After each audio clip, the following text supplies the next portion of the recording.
problem, and the problem that means general কোনো ruler যখন কোনো critical condition hand over করতে to the military person, and that was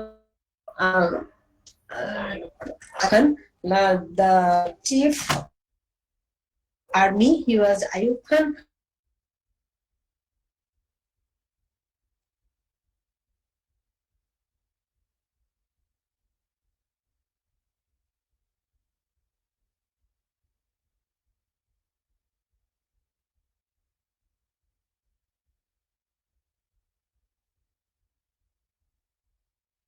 Yes. He named it, not renamed. That was referendum.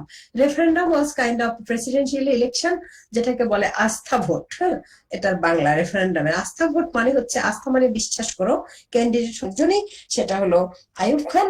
If you prefer him, yes. If you don't prefer, no.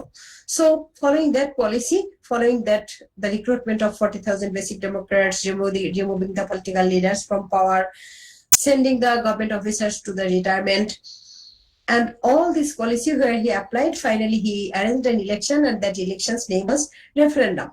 And referendum candidate is only one person, that is Ayub Khan. If you prefer him, yes. If you don't prefer, then no.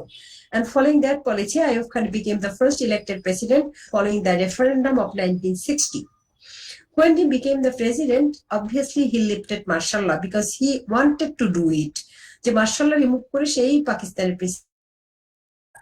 So 1962 he lifted martial law, and for East Pakistan, again the same question, who will be ruling over that East Pakistan from that 1,000-mile distance. He recruited another governor, whose name was Abdul Monem Khan. Abdul Monem Khan was the Central Minister of Health. যাকে হলো বানানো হলো East Pakistaনের governor. So Abdul Monem Khan, he took over the power of governor of East Pakistan, এবং এভাবে Ayub Khan first 5 years complete করলো। First 5 ইয়ার্সে Ayub Khan জানতো যে east পাকিস্তানের জনগণ তাকে একদম পছন্দ করে না। কেন করে না? Because he followed his dictatorship and doing victory with the policy, basically following his own strategy. He became the president, so he wanted to gain the popularity of the people of East Pakistan. Popularity পাওয়ার জন্য সে কি করলো, কিছু development work করলো, যেটা হলো এই যে international airport, parliament building, Rampura TV centre, Kamalapur railway station, তারপর agricultural university, Jahangirnagar Chittagong university, atomic energy commission. হ্যাঁ, এই সবগুলো জায়গাগুলো কিন্তু অনেক সুন্দর হয়েছে। হ্যাঁ, জায়গাগুলো সুন্দর। his political view in to gain the popularity. সে ভেবেছিল যে কিছু ডেভেলপমেন্ট ওয়ার্ক করলে at least East Pakistaনের population, they will be happy. But problem was there, as several times he was committed to minimize the economic disparity. That was the main issue of East Pakistani political leaders, because the people, they suffered with that economic issue. So সেটাই যখন minimize করেনি, no way the people of East Pakistan, they were happy. তারা যেহেতু happy ছিল না, 5 বছর মেয়াদের পরে একজন প্রেসিডেন্ট আবার সেকেন্ড টাইম প্রেসিডেন্সিয়াল ইলেকশন পেতে বাধ্য। সেই second presidential election was held in 1964 and 65. And in that election, another competitor he got, though he removed all other political leaders, Fatima Jinnah, sister of Muhammad Ali Jinnah, she became the competitor of Ayub Khan. And as power was with Ayub Khan managed everything supporting his part, and he again became the president. So আর একটা টার্মের জন্য সে আবার elected হলো, because মেয়াদ হলো 5 years. And in that, যিনি ছিলেন আওয়ামী লীগের leader. So after the death of Hossein Shahid Sohrawardi, and before that Sheikh Mujibur Rahman, he died. So এই দুইজন political leader, Hossain Shaheed Suhrawardy specially, সে মারা যাওয়ার পরে আওয়ামী লীগের লিডারশিপ পেল Sheikh Mujibur Rahman. And Sheikh Mujib, when he got the leadership, he tried to secure the position of East Pakistan, a equal position, that is especially in economics and also other things. তার main view ছিল যে economically আমরা যেহেতু deprive, he got chance to give a proposal in Lahore Conference 1966. So as a leader from East Pakistan, he proposed their 6-point program আর 6 point demand, যেটা হলো 6 দফা দাবি। এই 6 পয়েন্ট প্রোগ্রাম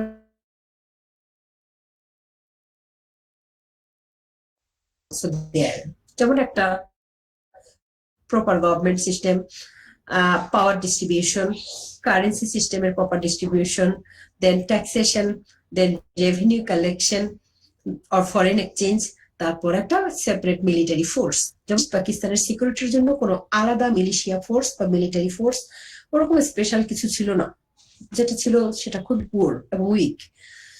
6 দফা দাবিতে মেইন ইস্যু ছিল একটা proper government system with adult franchise, and that will be parliamentary government, কারণ Ayub Khan Sheikh Mujib demanded to form a parliamentary government with adult franchise.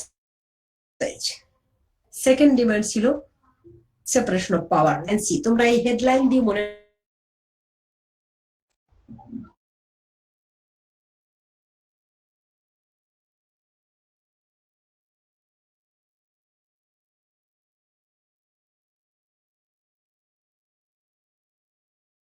Please আপনার কথা আটকে আসতেছে।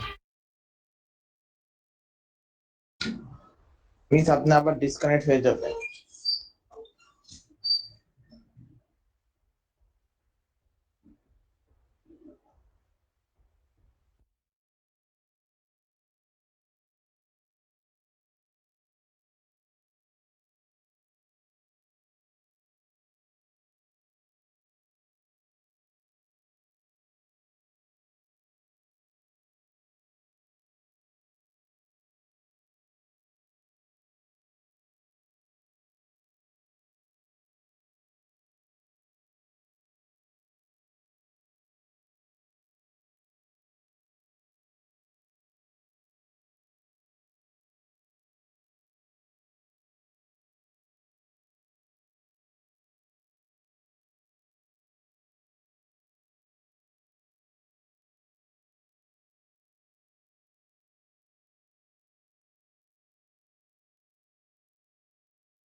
লোকটা পড়লেও আজ সারাদিন ঝামেলা করছে।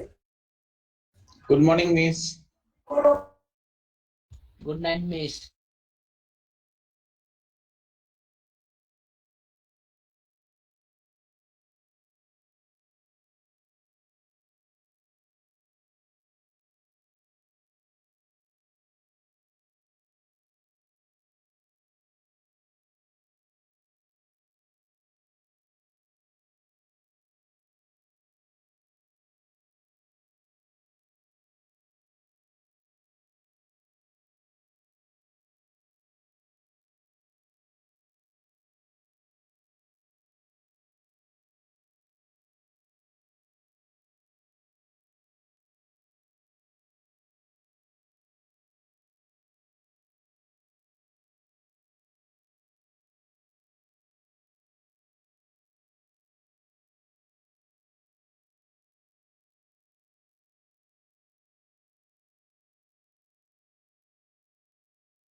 মিস ক্লাস কি হবে?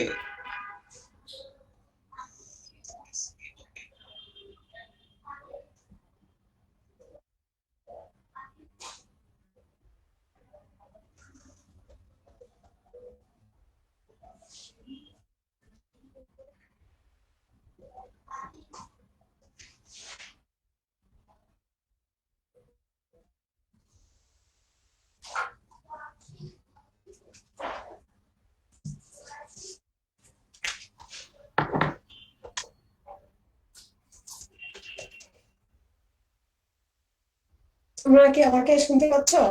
জি মিস, এখন পাচ্ছি। একটা ওয়াইফাই প্রবলেম হয়েছে, ওয়াইফাই নেটওয়ার্ক, জুম আর Google Meet does not matter, কারণ গুগল মিট আমি আজকে না, লাস্ট 8 মান্থস ওকে মিস, বুঝতে পেরেছি আপনার মেসেজ। বাই। দিচ্ছি। ট্রাই করো।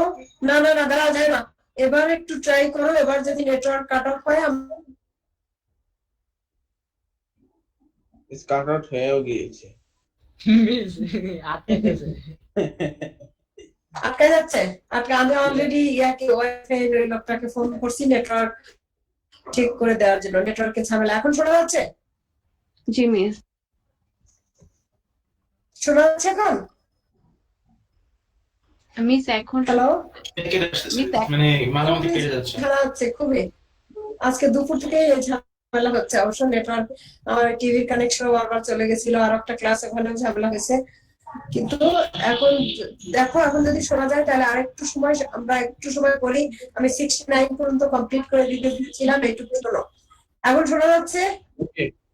জি মিস। আসিফ, আচ্ছা একটু দেখো, আমি যেটা বলেছিলাম 66 এর 6 পয়েন্ট হয়েছিল 6টা ডিমান্ডকে বেস করে। একটা হলো পার্লামেন্টারি সিস্টেম, একটা হলো power distribution,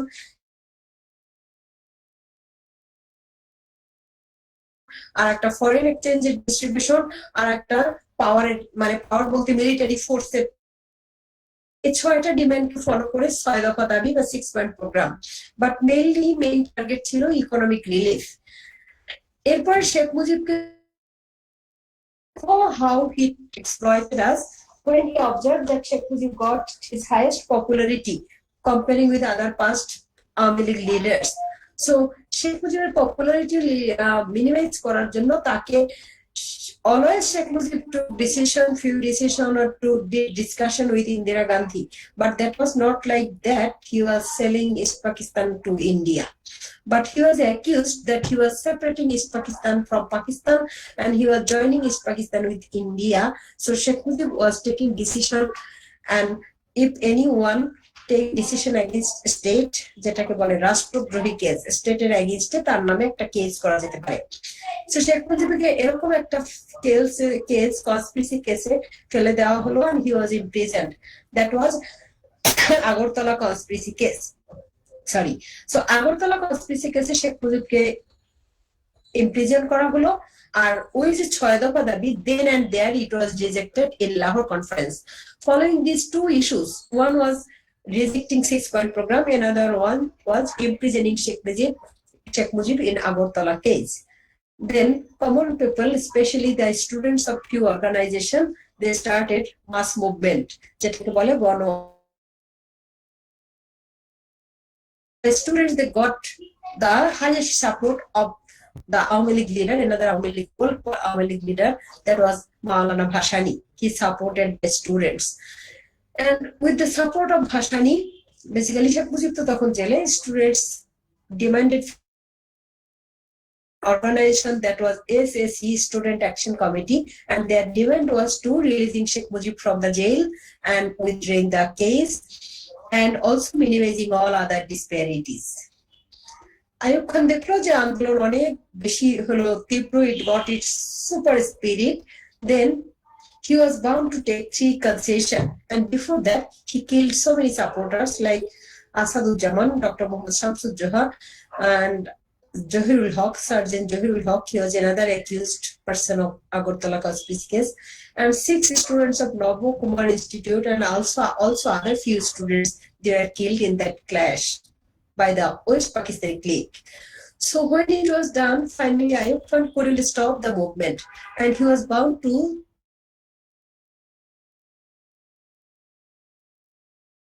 withdrawing the case, and finally 10th March Rawalpindi Ayub Khan কি করলো, other political leaderদের সাথে একটা মিটিং ডাকলো, that was named as Round Table Conference, to bring a political stability. Though no decision and no solution came out, তখন আইয়ুব খান দেখলো যে অবস্থা খুব খারাপ, he had to resign from the post. And to whom did he hand over power? Another military person, Yahya Khan. Yahya Khan. And Yahya Khan was General আগা মোহাম্মদ ইয়াহিয়া খান, তার কাছে পাওয়ার hand over করে দিল। পাওয়ার হ্যান্ড ওভার করে দেওয়ার পরে ইয়াহিয়া খান কি করলো, সে নতুন একটা পলিসি দিল কি, যে আমি পাওয়ার এসেছি, I'll call a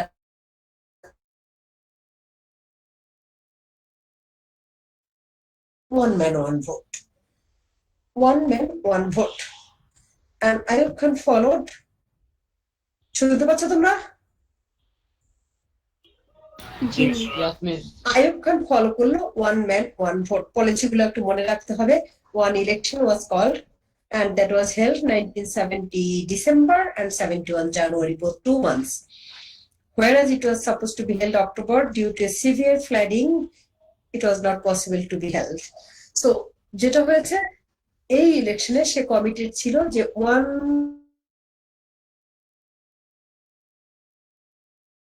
করবে, এবং তোমার আরেকটা কাজ করবে, সেটা হলো 300 মেম্বারের মধ্যে সে একটা ইলেকশন, মানে পার্লামেন্টারি মেম্বার ইলেক্ট করবে। 300 না, পোস্ট তখন ছিল 310,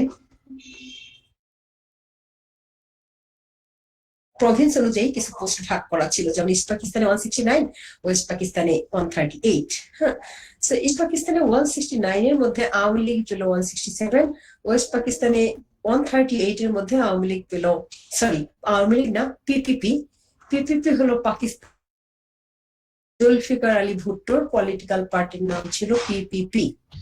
এটা ছিল পাকিস্তানের তখনকার স্ট্রং পলিটিক্যাল পার্টি। পিপিপি পেল 88 সিটস আউট অফ 138। আর আওয়ামী লীগের যে এই সিটটা, এটা প্রভিন্সিয়াল অ্যাসেম্বলিতে রেশিও হলো 298 আউট অফ 310। এত বেশি সিট পায় আওয়ামী লীগ একাই সরকার গঠন করতে পারতো, কারণ পাকিস্তান প্রভিন্সিয়াল অ্যাসেম্বলিতে, ইস্ট পাকিস্তানের প্রভিন্সিয়াল অ্যাসেম্বলিতে আওয়ামী লীগের পজিশন অনেক স্ট্রঙ্গার হয়ে যায়। এবং ওভারঅল যেটা, আওয়ামী লীগ চাইলে নিজেও সরকার গঠন করতে পারতো। তো এই যেহেতু কমিটেড ছিল যে যে জিতবে বা যারা পার্টি তাদের সাথে সে পাওয়ার শেয়ার করবে। But when Awami League won, then Yahya Khan everything, Bhutto announce করলো যে পিপিপি যদি পাওয়ার শেয়ার সিট শেয়ার না করে ন্যাশনাল অ্যাসেম্বলিতে, তাহলে মুজিবের সাথে তারা কোনো পাওয়ার শেয়ারেই যাবে না। মানে কিছু পোস্ট দিতেই হবে, হোয়ারাজ পিপিপির পোস্ট অনুযায়ী ন্যাশনাল অ্যাসেম্বলিতে তোমার আসার আগেও, ভুট্টো আসার আগেও আওয়ামী লীগকে ডাকার কথা। এইভাবে পাওয়ার শেয়ার না করে হঠাৎ করে Yahya Khan postponed opening the new date of assembly and কোনো কিছু নাই করেই সবকিছু বন্ধ করে দিল, সব পলিটিক্যাল অ্যাক্টিভিটিস বন্ধ করে দিল।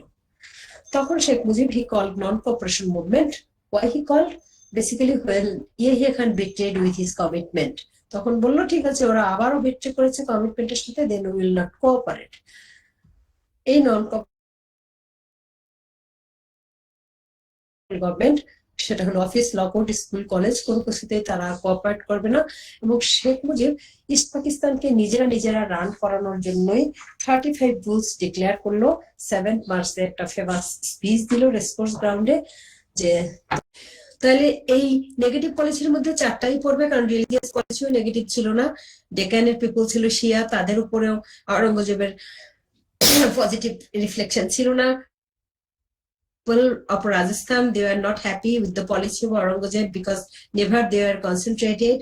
And Maharashtra, the people of Maharashtra, Maratha, that was the far state where they demanded few things to Aurangzeb, and they demanded if Mughal rulers they are unable to fulfill, better to declare the separate state. But nothing was done. That is, no positive policies were applied with those people. কাদের পর? রাজপুত, মাঠা, শিয়া and other minorities, এই 4টা group এভাবে বলতে হবে। Then weak noble and party faction, very important point. এটাকে অনেকেই mix match করে ফেলো। নোবেল বলতে তোমরা আর্মিদেরকে বুঝো, আর্মিদেরকে মেইন করো। আমি অনেক কপিতে পেয়েছি এরকম, অনেক, শুধু যে আমি এবারও 2-3টা কপিতে পেয়েছি এখানে, আর আমার অক্সফোর্ডেও আমি পেতাম এই সেম মিস্টেক। কেন? নোবেল বলতেই তোমরা ভাবো কি নোবেল মানে মনে হয়, তো এই জিনিসটাকে মিক্স ম্যাচ করা যাবে না। আর্মি টোটালি সেপারেট জিনিস, আর এই উইক নোবেল বলতে বুঝিয়েছে মুসলিম নোবেল, আর তাদের মধ্যে পার্টি ফ্যাকশন ছিল। পার্টি ছিল টোটাল 2টা, একটা হিন্দুস্তানি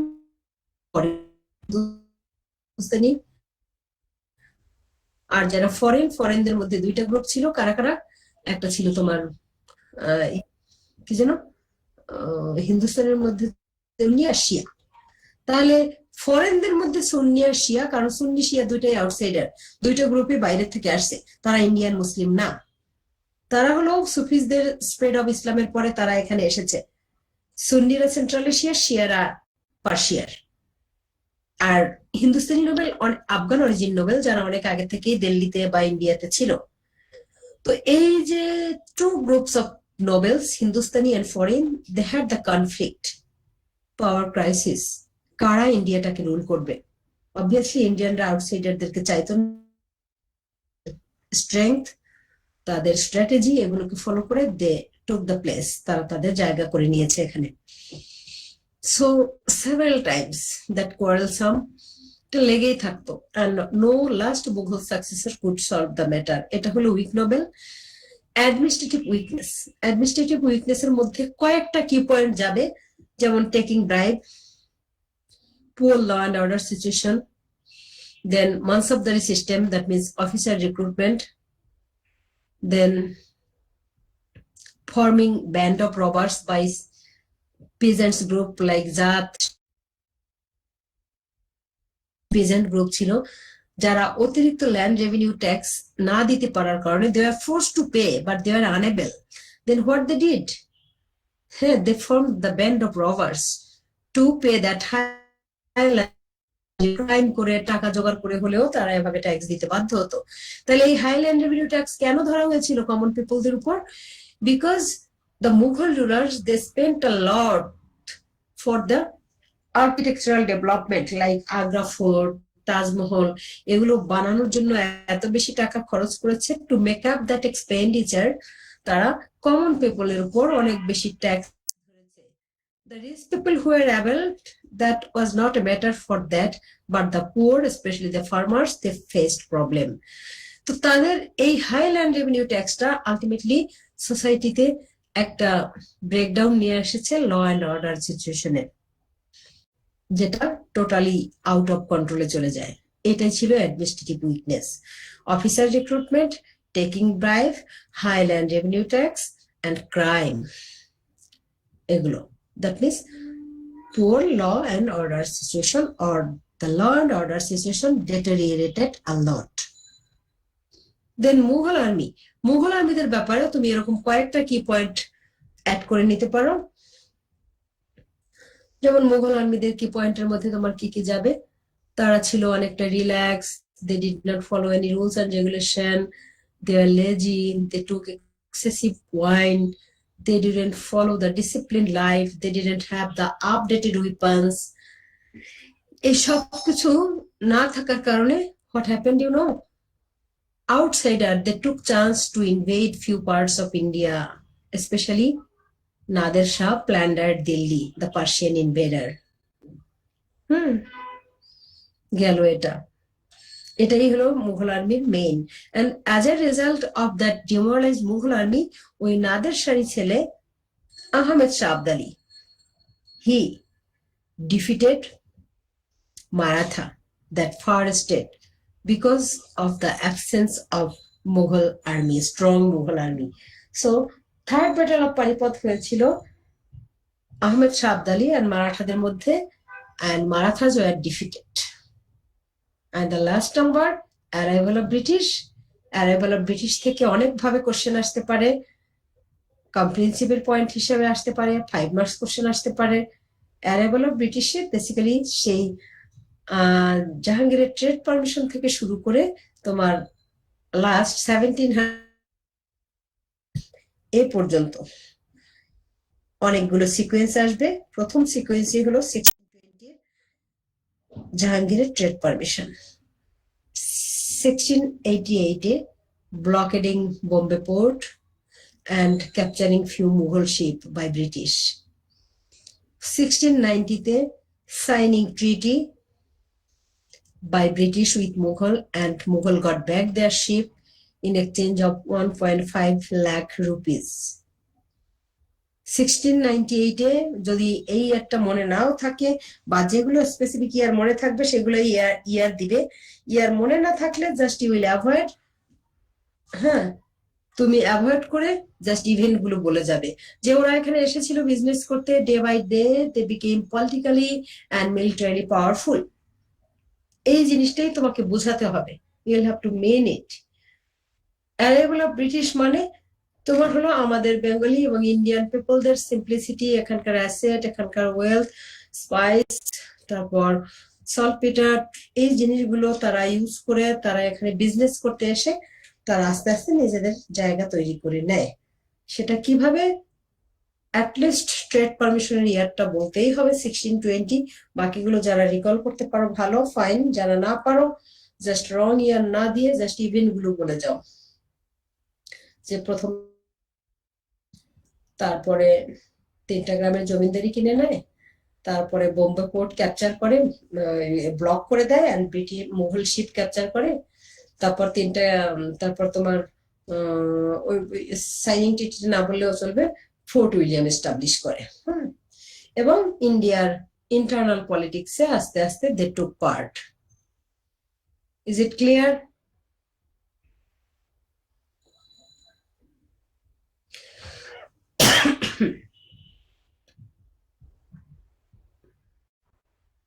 তোমরা কি আছো না নাই? আচ্ছা আচ্ছা, আমি মনে হচ্ছে যে আমি একা একা কথা বলছি কিনা কোথাও।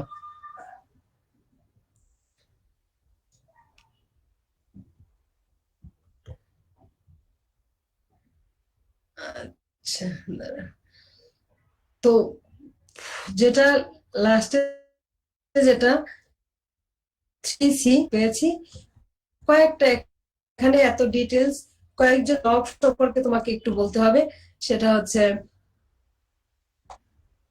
ওই যে কন্ট্রিবিউশন, নবাবরা কিভাবে পাওয়ার এসেছে, how did the growth of Nawab, or how the power was given to the Nawabs, নবাবরা কিভাবে পাওয়ার পেয়ে যায়, সেখানে নবাব তার আগে how did European take advantage, সেটা একটা পয়েন্ট। এবং দাঁড়াও একটু আসো, তারপরে আর একটা যেটা নবাবদেরকে যে দুইটা পোস্ট দেওয়া হয়েছিল, Nazim and Diwan,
hello hello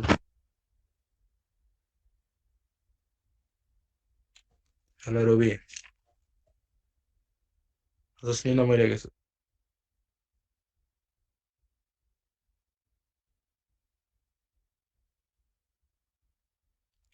না, দে জঙ্গলে দে।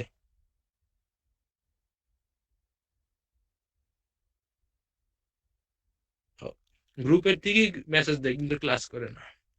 ওরে বরিশালে চলে, আরে বরিশালে যাই তুমি।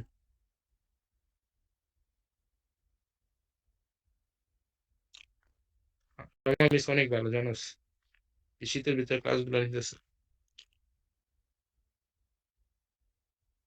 Ramis best teacher.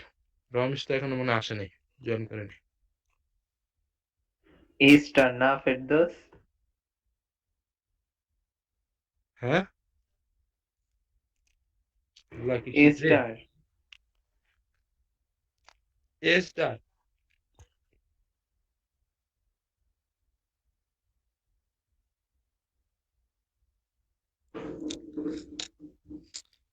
এই শীতের ভিতরে রমিস কি কষ্ট করে ক্লাসগুলো নিতেছে, আর আমরা কি করতেছি। হইছে বাটার মারিস না। Ferdous, now stop. রমিস আপনি আসছিলেন? শেষ। তুমি আর কিছু বলতে চাও? না মিস। আচ্ছা, তাহলে থাকো। যেটা বলছিলাম, শীতে আমাদের যে জিনিসগুলো পড়তে হবে, পেজটা একটু আসুক, লোড হচ্ছে, নেট ছিল না দেখে ঝামেলা। সেটা হচ্ছে গিয়ে ওই যে আমি বলেছি growth of Nawab, growth of নওয়াবে নওয়াবদের power segregation, Nazim and Dewan. এবং একটা জিনিস মনে রাখবা, নওয়াবরা যে পাওয়ার পেয়েছে, নট অনলি দ্য পাওয়ার, তারা পেয়েছে যেটা সেটা হলো পাওয়ারের সাথে সাথে দে গট মসনদ, অফিস অ্যান্ড ইন্ডিপেন্ডেন্স। তিনটা জিনিস। মসনদ মানে হলো থ্রোন, অফিসও তাদেরকে দেয়া হয়, থ্রোনও দেয়া হয়, এবং ইন্ডিপেন্ডেন্সও দেয়া হয়। সো ইন্ডিপেন্ডেন্টলি জাস্ট নবস দে ফলোড আ ফারমান, তারা একটা চুক্তি ফলো করে হলো ইয়াদেরকে, মুঘলদেরকে যেটা ওরা করতো, ওরা হলো একটা ফারমেন্ট ফলো করে একটা ট্রিবিউট দিত রেগুলারলি, একটা অ্যামাউন্ট, আর বাকি power basically that went with the Nawabs. এভাবে নবাবের গ্রোথ নিয়ে একটা 5 মার্কস কোশ্চেন আসতে পারে। তারপর নবাবদের রুল হিসাবে, কন্ট্রিবিউশন হিসাবে মুর্শিদ কুলি খান, আলীবর্দী খান আর সিরাজউদ্দৌলা, এই তিনজন নবাবের কন্ট্রিবিউশন পড়লেই হবে, বাকিদের কন্ট্রিবিউশন এতটা ইম্পর্টেন্ট না, দরকার নাই। আর লাস্টে আর দুইটা কোশ্চেন 5 মার্কস কোশ্চেন এখান থেকে থাকতে পারে, সেটা হচ্ছে তোমার কনস্পিরেসি অ্যান্ড কনফ্লিক্ট। কনস্পিরেসি নিয়ে একটা কোশ্চেন থাকতে পারে, কনফ্লিক্ট নিয়ে একটা কোশ্চেন থাকতে পারে। কনস্পিরেসি হচ্ছে গিয়ে কেন ছিল, 3 সাইডেড কনস্পিরেসি, 3টা সাইডই একটু একটু করে বলতে হবে, ব্রিটিশ, রিলেটিভস এন্ড বিউরোক্রেটস। আর কনফ্লিক্ট নিয়ে যে কোশ্চেন থাকতে পারে সেটা হলো ব্রিটিশ আর মুঘলদের সাথে কনফ্লিক্ট ছিল কেন। বেসিক্যালি 5টা ম্যাটার নিয়ে কনফ্লিক্ট ছিল। ম্যাটার গুলো একটু আমি রিভিউ করে দেই, মনে করার চেষ্টা করো। সেটা হচ্ছে, পেজটা আসতেছে না, শোনো। সেটা হচ্ছে গিয়ে তোমার প্রথমেই হলো কন্টিনিউইং ইললিগাল ট্রেড। ব্রিটিশরা এখানে এসে ইললিগাল ট্রেড কন্টিনিউ করতে চেয়েছিল। Ignoring Nawab's order or defying Nawab's order, specially Alivardi Khan order দিয়েছিল, সেটা হচ্ছে গিয়ে to continue trade following few rules, যেটা French and Dutch they carried out the order but British did not. তাহলে একদিকে কন্টিনিউইং ইললিগাল ট্রেড, অবৈধ কিছু ব্যবসা সেগুলো তারা করতে চেয়েছিল, where they didn't have that permission। আরেকটা, নবাবদের সাথে কন্ট্যাক্ট ব্রেক করা এবং তাদের অর্ডার ফলো না করা। আর একটা হলো insulting Nawab's envoy who wanted to visit Kasim Bazar factory. এটা একটা রিজন ছিল। আর একটা রিজন ছিল, সেটা হচ্ছে ইনসাল্টিং নবাবস এনভয়। আরেকটা হলো শেল্টারিং কৃষ্ণদাস হু অ্যাপ্রোপ্রিয়েটেড গভর্নমেন্ট ফান্ড। মানে একজন কর্মচারী, নবাবেরই একজন কর্মচারী, সেই কৃষ্ণদাস যেটা করেছিল, গভর্নমেন্টের ফান্ড থেকে টাকা চুরি করে নিয়েছিল, and he was sheltered by the British. So এটা ছিল আরেকটা রিজন। হ্যাঁ, তার মানে এখানে আমরা কি কি পেলাম? লাস্ট আরেকটা, Roger Drake did not pay Nazrana. তাহলে কয়েকটা রিজনে বেসিক্যালি কনফ্লিক্ট ছিল। প্রথম কনফ্লিক্ট আমি যেটা বলেছি সেটা হলো ওই যে পারমিশন ইয়ে না করা, রুল ফলো না করা, ইনসাল্ট করা, শেল্টার দেয়া, এভাবে কি পয়েন্ট মনে রাখবা। আর ফাইনালি নট পেইং নাজরানা। ঠিক আছে, এই হলো 3C। 3C তে আর কোনো কিছু নেই। এখানে আসো তুমি, সেটা হচ্ছে টপিক 3 ABC তে তোমাদের আর কারো কোনো কোয়েরিজ আছে কিনা এটা বলো।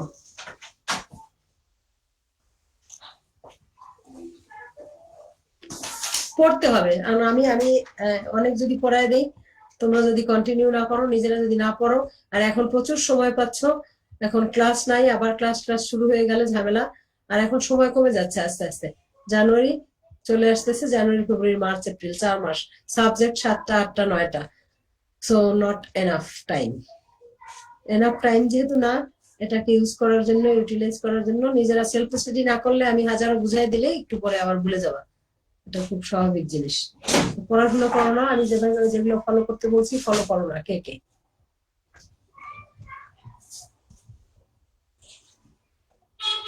মার্জক